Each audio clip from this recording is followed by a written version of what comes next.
Guys, what's up? Welcome back to the channel. On today's episode, we're going to be upgrading the brakes on our green CRV. Previously, you've seen me upgrade the brakes on the white CRV that's lifted. We put the Honda Brembos on there. And on this one, we're going to be installing a set of Acura RL calipers. And let me show you those real quick. So as I mentioned, we're using Acura RL calipers. These are a 4-piston caliper also. This is a larger rotor. This is originally for a 350Z, I believe. This kit comes from FastBrakes. I'll put their link in the description. The kit comes with the rotor, the adapter brackets for the caliper, and all the hardware that you'll need. He machines this rotor to where it works with the CRV. I'm not exactly sure what he has to do to it, but I know he does have to do some changes to it. Like I said, that link will be in the description. So we're going to be installing these onto this CRV, my green one. You can see there how small these brakes are, and now that's it with the RL calipers. So let's get to installing these. We got to get the wheels off of here, and then we got to start taking all the original brakes off of this, and then we'll get to installing the RL setup. And I'll show you all the tools you'll need and all that stuff too. And that way, if you're trying to install some of these, you'll be able to do it yourself.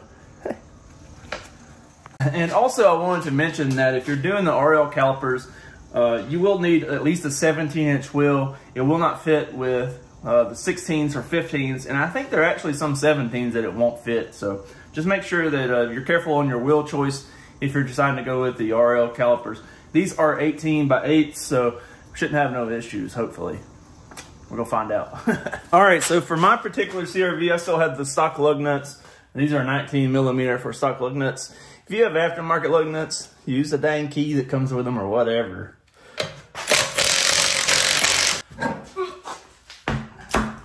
All right, so now we've got to get the caliper off, and then we're gonna be able to take the rotor off, and yeah, we'll just go from there, work through it. All right, so for mine, I'm gonna be using a 10, 14, and 17, and a caliper hook.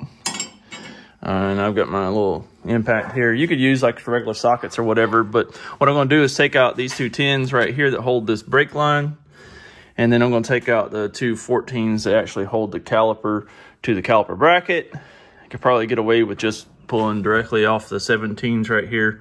There's one up here and there's one right down there, somewhere right there. They hold that caliper bracket to the knuckle. You could probably just take out those two 17s instead of taking the two 14s. It's just, I'm going to take the two 14s so it's not the whole weight of the caliper hanging up here on my S-hook. So the S-hook, I'm just going to hang the caliper here just to keep from putting too much stress on the brake line while I get all the rotor and everything off. Because these rotors are in bad shape too, so they got a nice little lip there on the edge. So I'm going to go ahead and get all this swapped out.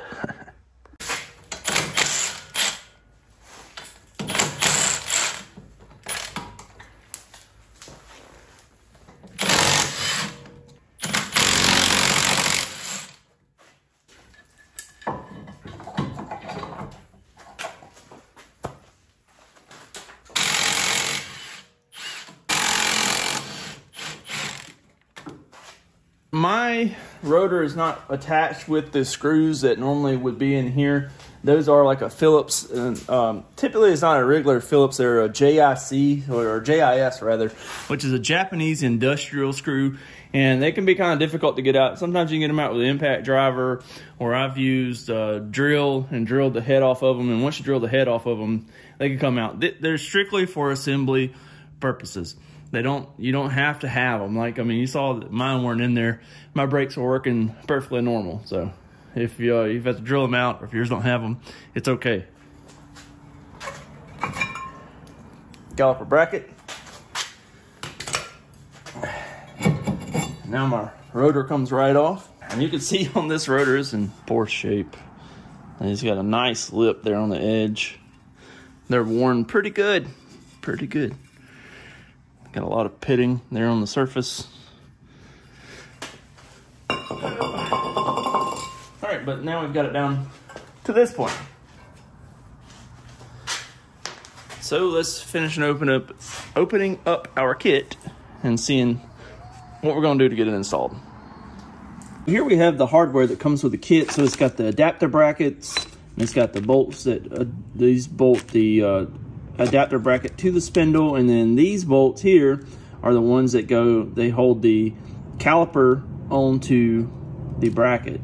So what we'll have to do is bolt this to the spindle, and then we'll bolt the caliper to this bracket. All right, so the bracket here has some larger holes, all right, and some smaller holes.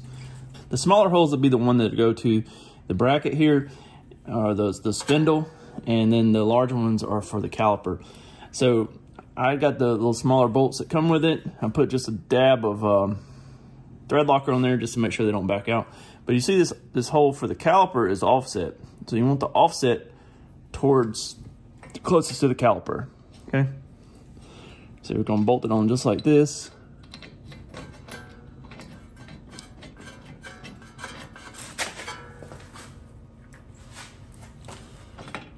And these do come with detailed instructions too, if you have any questions about how to do whatever.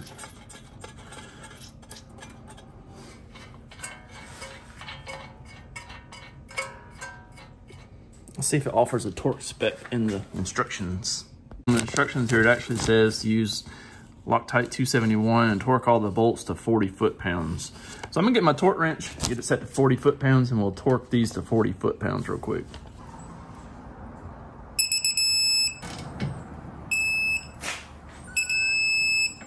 There we go. Okay, now with the bracket on, let's see, we can go ahead and get the rotor. And this is a massive difference. Look at this. Much larger. All right, so we got to bend the dust plate out of the way on the back. And I can already feel that it's going to hit, so we'll just bend this back.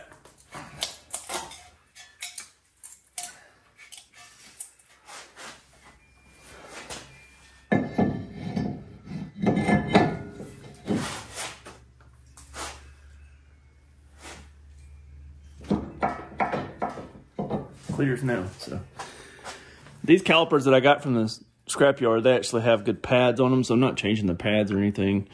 But if you need to change the pads, it's just this pin right here on both here and here. Slide those pins out, and the pads will slide right out.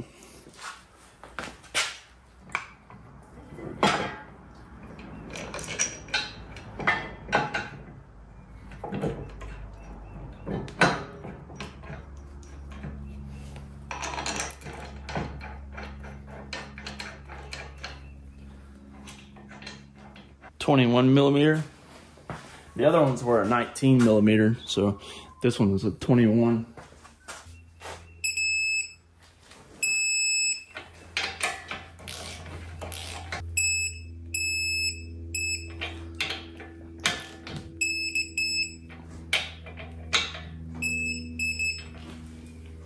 All right, so that looks pretty killer there. Perfect fit.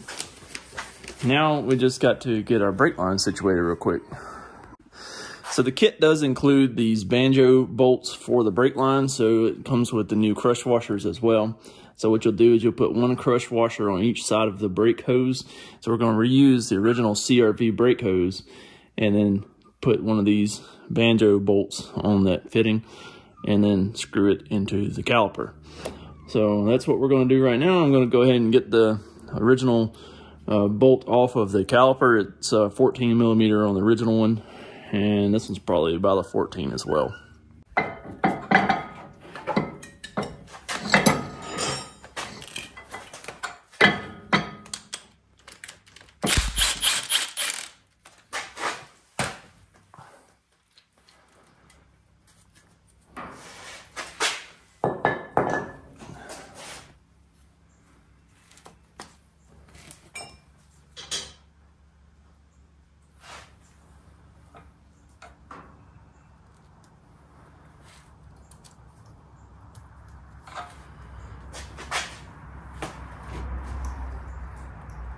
Okay, before I tighten that all the way down on the banjo bolt, I'm gonna go ahead and put the two bolts back in my bracket right here.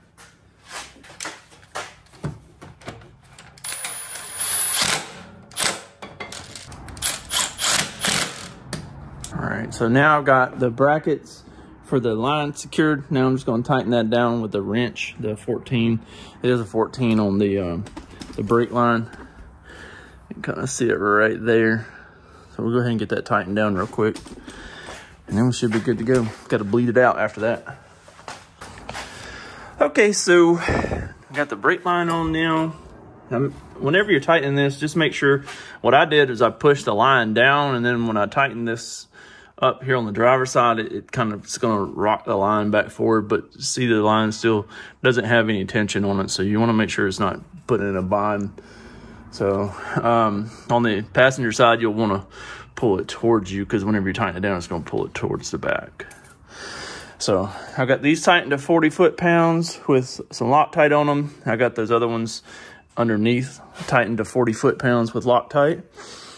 Got that on the brake line, so now I just need to bleed it. It just has, looks like just the one bleeder screw on this one. So if you haven't bled brakes by yourself, I find that it's easiest to do with a bottle and a tube. I actually have my tube right here. There's many methods of doing this. You can do it with a friend, have somebody pump the pedal, or do it like I do, use a bottle. So what I'll do is I'll let the CRV down now. And what we do, we'll put this onto here on the bleeder screw. And we'll put this other end down in the bottle and open the bleeder valve, pump the pedal, and it basically lets air out. The air bubble here in the bottle. If it pulls anything back in, it's pulling fluid back in rather than air. So heck yeah, let's do this real quick. And we'll make sure that the brake fluid is topped off also. So we don't want the master cylinder to run dry. Okay, so now I got it bled out. I'm gonna go ahead and put the wheel back on.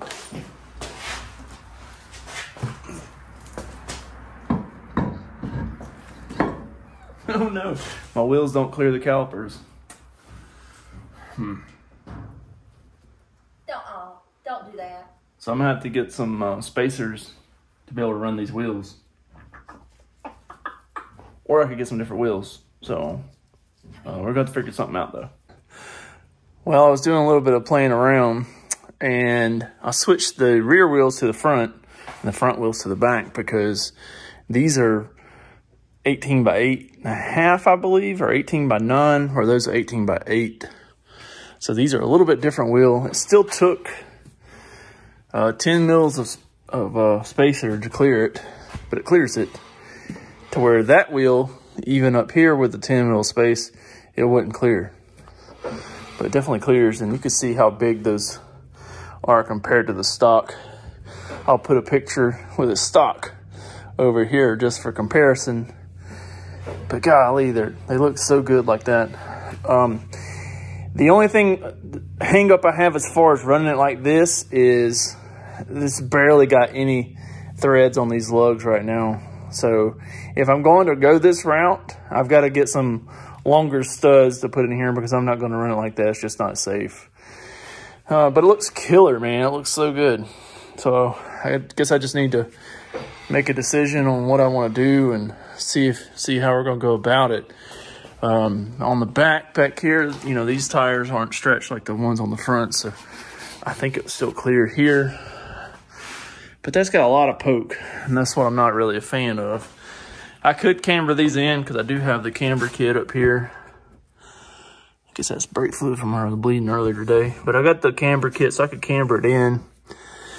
I haven't taken it for alignment yet either, so man, I don't know. So many decisions. Well, it still clears here. Despite what it may look like, I can still stick my finger in there, so we're good on clearance. Although, I really think I do need to raise the back up. If I raise the back up to kind of like how the front is, it might not look too bad. I mean, the camber is pretty far out on the front right now. But you can see, I mean, they stick out. I mean, well past the fender. I don't know. I don't know. Let's see how it looks over here. Let's get that slanty wheel. It's kind of funny. I've driven it around town a little bit here, and people around here aren't used to seeing something like this, and they're like, hey man, you know your wheels like, I'm like, yeah, I know, that's how it's made. So what do you guys think? What do you think I should do? You think I should try to change up the wheels? I kind of like the look of the 5-star TL wheels, like the Patrick wheels, I guess you would call them, for the Acura TL. I think those would look good on here. Also like the TL Type S waffles. Those look really good, and I think those will both clear these brakes. So that's my dilemma right now, is trying to find something that clears the brakes, and I really don't want to have to run spacers. So that's my dilemma right now. So what do you guys think I should do? You think I should leave these wheels? You can see it does have a little poke right now. All right, it's got a little poke. I could always camber them in, could get some longer wheel studs, but right now it's not gonna work like this because it barely has any threads, like maybe 2 rounds on each lug nut, and that's just not enough. I'm gonna have to raise the rear, camber it out some, just because it doesn't look that good with that wheel back there. But what do you guys think that I should do? You think I should keep these wheels, or should I change it up and put some OEM wheels on it, like I was mentioning the Acura TL wheels or whatever else? I love the waffles. It's hard to find them at an affordable rate. And I think those TL waffles, they look incredible on pretty much any Honda. So anyways, I'm gonna close out this video. If you're interested in a set of these brakes, I got the RL calipers at Pull Apart. Got them pretty reasonable, but you can find them on eBay or any of those other places of outlets or whatever where you may find used parts. I got the rotors and the adapter brackets from FastBrakes. I will put their link in the description. These are modified by him, like I mentioned at the beginning of this video, and it fit on here outstanding. It's a perfect fit. Everything went right on, super easy install, and I know that you can do it at home in your garage with the few little tools that I mentioned in this video. So make sure you like, comment down below, and let me know what you think about it. And then if you're not subscribed, please do so. It does help the channel grow, and every little bit does help. It helps me keep pushing through these videos and making good content for you guys. And we'll see you on the next one. Peace.